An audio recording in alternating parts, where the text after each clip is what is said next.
Hello friends. Last lecture में मैंने आपको बताया था कुछ खास तौर से social forestry, farm forestry, green revolution के बारे में। तो आज मैं ग्रीन रेवोल्यूशन या हरित क्रांति का एक परिचय आपको देना चाहता हूँ। बेसिकली अगर हम देखें 20th सेंचुरी में, तो इस धरती पर, इस दुनिया में पॉपुलेशन तेजी से बढ़ने लगी थी और 1950s तक आते आते दुनिया के ज्यादातर जो देश थे वो स्वतंत्र हो चुके थे। यूरोपियन जो कॉलोनीज थी उनसे पॉपुलेशन का तेजी से प्रसार हुआ और उस वक्त एक जो बड़ी समस्या सामने आई थी वो थी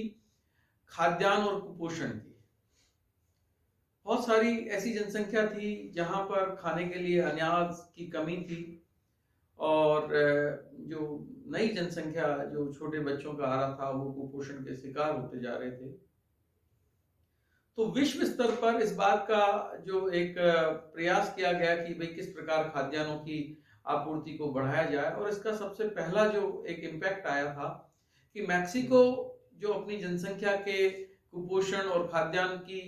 कमी से जूझ रहा था, तो वहां की सरकार ने डॉक्टर नॉर्मन बोरलॉग की अध्यक्षता में कमेटी गठित की और ये कहा उनको कि कुछ ऐसी कृषि में परिवर्तन किया जाए, कुछ ऐसी किस्मों का विकास किया जाए जो पैदावार में बढ़ाने में सहायक हो, अधिक उपज जिससे मिल सकती हो और जिसकी किस्में भी छोटी हो या जिनका आकार जो है वो छोटा हो। तो 1945-46 में जब ये प्लान किया गया, नॉर्मन बोरलॉग उस कमेटी के चेयरमैन थे और उन्होंने इस बात को कहा भी है कि when people fail to recognise farmers role in feeding country, be sure there is something terribly wrong happening. ये उस वक्त जो था इसलिए कहा गया था कि भाई किसान जो है वो अपने कंट्री के अगर भरण पोषण को पूरा नहीं कर पा रहा है तो कुछ ना कुछ ऐसा चाहिए था उसमें। और इस यही वो पीरियड था जब इस दुनिया में विज्ञान और तकनीकी का जो था वो तेजी से प्रसार हो रहा था। तो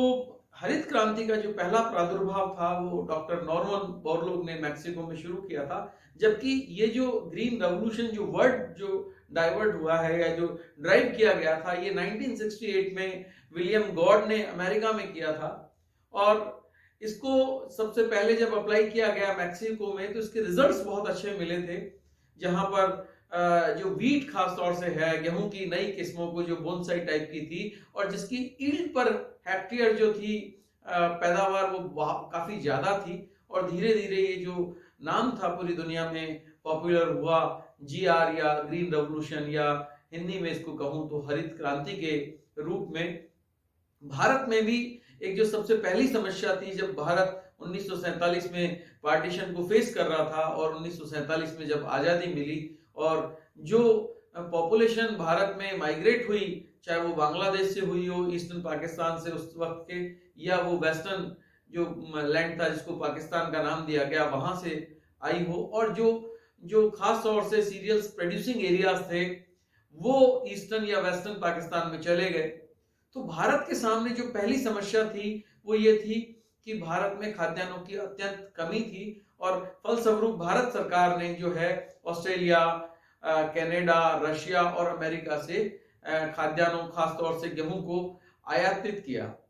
इस आयात में बहुत सारा जो पैसा था भारत सरकार का वो जाया होता था और भारत की उस वक्त तक की जो आबादी थी, लगभग 70% आबादी, वो कृषि और उससे जुड़े हुए व्यवसाय में थी। इतना सब कुछ होने के बाद भी खाद्यान्न उत्पादन में हमारी निर्भरता में कमी थी और इसके लिए हमें बहुत सारा पैसा निर्यात के रूप में आयात के रूप में खर्च करना पड़ता था खाद्यान्नों के। तब तत्कालीन जो भारत की प्रधानमंत्री थी 1964-5 में, उसके बाद में, क्योंकि 65 में जब भारत के प्रधानमंत्री थे लाल बहादुर शास्त्री, तब उन्होंने पाकिस्तान के साथ जो वार हुआ था उस वॉर में भी एक नाम दिया था, जय जवान जय किसान। उसके बाद जब मिसेस गांधी भारत की प्रधानमंत्री बनी, मिसेस इंदिरा गांधी, तो उन्होंने सबसे पहले इसी दिशा में काम करने का प्रयास किया और उन्होंने भारत के जो ICAR की जो स्थापना के बाद जो उसके चेयरमैन थे, Indian council of agricultural research के डॉक्टर MS स्वामीनाथन, जिनको भारत में हरित क्रांति का जनक भी कहा जाता है, फादर ऑफ इंडियन एग्रीकल्चर भी कहा जाता है, उनको बुला के ये कहा कि भाई भारत में जो है खाद्यान्नों की आपूर्ति में हम बहुत सारा पैसा जो है विदेशों से आयात करने में खर्च कर रहे हैं, क्यों ना हम अपने संसाधनों का इस्तेमाल करते हुए इस दिशा में काम करें कि भारत खाद्यान्न उत्पादन में आत्मनिर्भर हो जाए। और इसके फलस्वरूप जो एक नई स्ट्रेटेजी जो थी वो इन्होंने बनाई, और इसमें खास तौर से जिन चीज के ऊपर बल दिया गया था वो ये था कि ये जो प्रोग्राम था 1967-68 में आरंभ किया गया, और इसमें जो है गहन कृषि जिला कार्यक्रम शुरुआत की गई इसकी इंटेंसिव एग्रीकल्चर डिस्ट्रिक्ट प्रोग्राम के रूप में। और ये भारत के कुछ विशेष जो क्षेत्र थे, खास तौर से पंजाब, हरियाणा, उत्तर प्रदेश, पश्चिम बंगाल, इन क्षेत्रों में कुछ विशेष सुविधाओं के साथ, जिनमें high yield variety seeds, chemical fertilisers, insecticide, pesticides, machines, और खास तौर से उस वक्त भारत में मशीन का इतना चलन नहीं था। मशीनों में खास तौर से अगर हम देखते हैं तो harvester, cultivator, tractor, thresher, combine, इन सभी का जो है इस्तेमाल, और भारत सरकार ने किसानों को इसकी आपूर्ति हेतु सब्सिडी या उसमें छूट देने का प्रावधान भी किया गया। इसके अतिरिक्त सिंचाई परियोजनाएं विशेष जो है बांध बना करके कृषि के लिए, और उनसे जो है नहरें निकाली गई ताकि वो भारतीय कृषि को सिंचित कर सके। तो इस प्रकार ये जो प्रोग्राम था, इस प्रोग्राम को व्यापक स्तर पर चलाया गया, और इसका परिणाम ये हुआ कि कृषि की जो फसलों की जो खास तौर से भारत में गेहूं और चावल के ऊपर जो है खाद्यान्नों के रूप में इसको अपनाया गया, और इसके जो 1978 तक आते आते आशा जनित जो है इसके परिणाम मिलने लगे, और भारत खास तौर से चावल और गेहूं के रूप में जो है काफी ज्यादा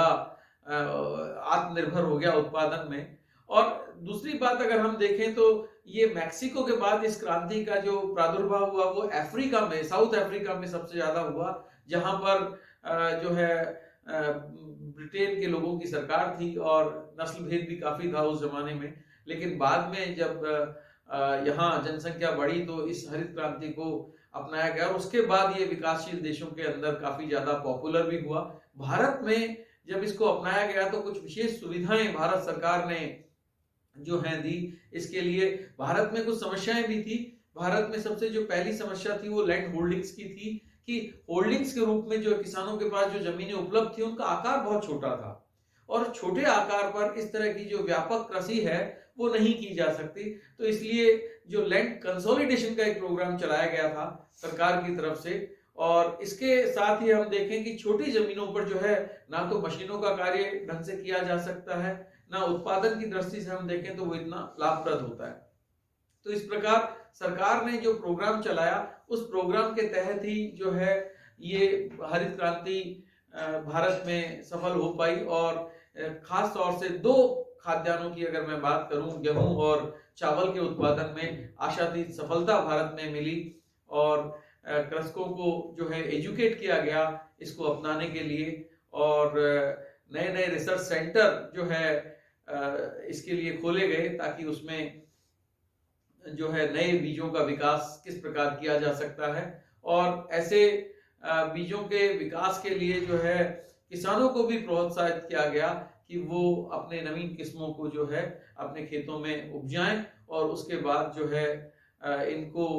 किसान को जो उत्पादन है उसको सरकारी खरीद भी इसमें इस्तेमाल की गई, कृषि मंडियों का विकास किया गया, एग्रीकल्चर मार्केटिंग को डेवलप किया गया ताकि किसानों को उसका भरपूर लाभ मिल सके। तो इस प्रकार अगर मैं बात कहूं कि हरित क्रांति जो शब्द आया है या जो ग्रीन रेवोल्यूशन आया है, ये पूरी दुनिया में केवल इसलिए आया था कि भारत में या अंतरराष्ट्रीय स्तर पर जो जनसंख्या तेजी से बढ़ने लगी, उतनी बढ़ी हुई तेजी से जनसंख्या के लिए खाद्यान्नों की आपूर्ति जो थी वो आज हम देखते हैं कि आज बहुत सारे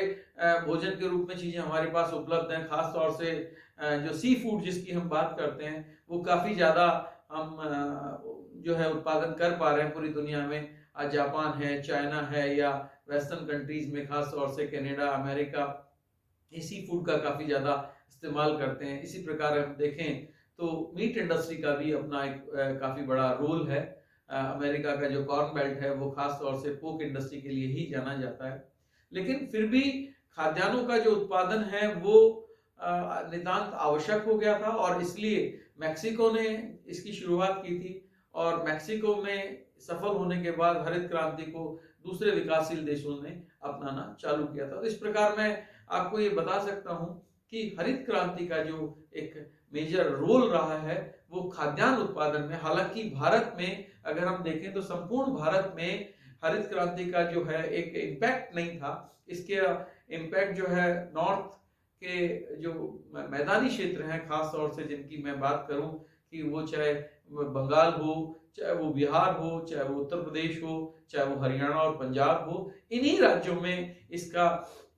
ज़्यादा प्रभाव पड़ा, क्योंकि यहाँ कुछ आइडियल कंडीशंस भी अवेलेबल थी। यहाँ नदियों के द्वारा सिंचित भूमि थी, भूमिगत जल की उपलब्धता प्रचुर मात्रा में है, नदियों के द्वारा प्रतिवर्ष उपजाऊ मिट्टी जो है यहाँ जमा की जाती है, और ये भारत का सबसे अधिक घना बसा हुआ क्षेत्र है, जिसके कारण कृषि की जो एक श्रम जो है वो आसानी से उपलब्ध हो जाता है। साथ ही अगर जलवायु की दृष्टि से हम देखें तो भारत का सर्वाधिक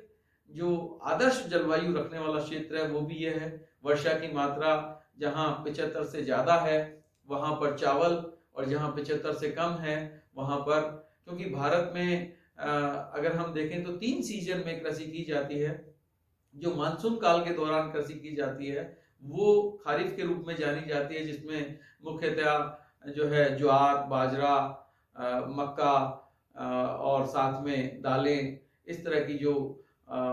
या जो कैश क्रॉप्स हैं इनको प्रोड्यूस किया जाता है। लेकिन जो विंटर क्रॉप जिसको हम सर्दी के सीजन में बोते हैं उसमें खास तौर से गेहूं को जो है उत्पादित किया जाता है, और गेहूं के साथ सरसों। अगर हम बंगाल की तरफ देखें तो बंगाल की जलवायु के कारण उसमें पूरे साल जो है चावल का उत्पादन 3 फसलों के रूप में, ओसमन बोरो के रूप में लिया जाता है।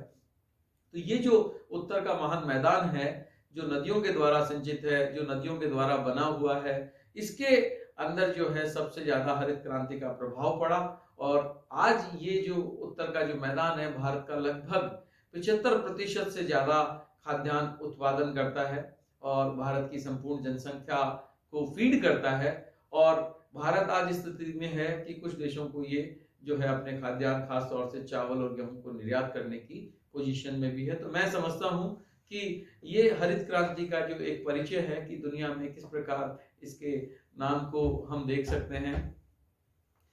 ये प्रादुर्भाव हुआ और उसके बाद ये दुनिया के किन क्षेत्रों में, खास तौर से अगर मैं विकासशील देशों की बात करूं जिनमें भारत या जो दूसरे अफ्रीकन या एशियन कंट्रीज हैं, या अमेरिका में मैक्सिको है, या लैटिन अमेरिका में हम देखें तो ब्राज़ील और अर्जेंटीना है, वहाँ पर भी। लेकिन वहाँ पॉपुलेशन कम होने के कारण जो है उत्पादन बहुत अच्छा है, लेकिन पॉपुलेशन कम होने के कारण वो देश जो है इसको निर्यात के रूप में देखते हैं। तो आज के इस लेक्चर का जो एक महत्वपूर्ण बात है वो यही है कि आपको भारत में 1965-66 से जो हरित क्रांति का प्रादुर्भाव हुआ वो 78 तक आते आते काफी ज्यादा अपना स्थान ग्रहण कर चुका था, और उसका प्रभाव क्या पड़ा, किन क्षेत्रों में उसको अपनाया गया, कौन कौन से साधन उसमें अपनाए गए, सरकार की तरफ से क्या सुविधाएं उसको दी गई थी, और उन सुविधाओं के आधार पर किन क्षेत्रों में ये जो है पूरा किया गया और इसका परिणाम क्या मिला, वो जो है आज के इस इंट्रोडक्शन के बाद कल के लेक्चर में मैं पूरा करूंगा। उम्मीद करता हूं कि आपको ये परिचय समझ में आ गया होगा। Thanks to all, thank you very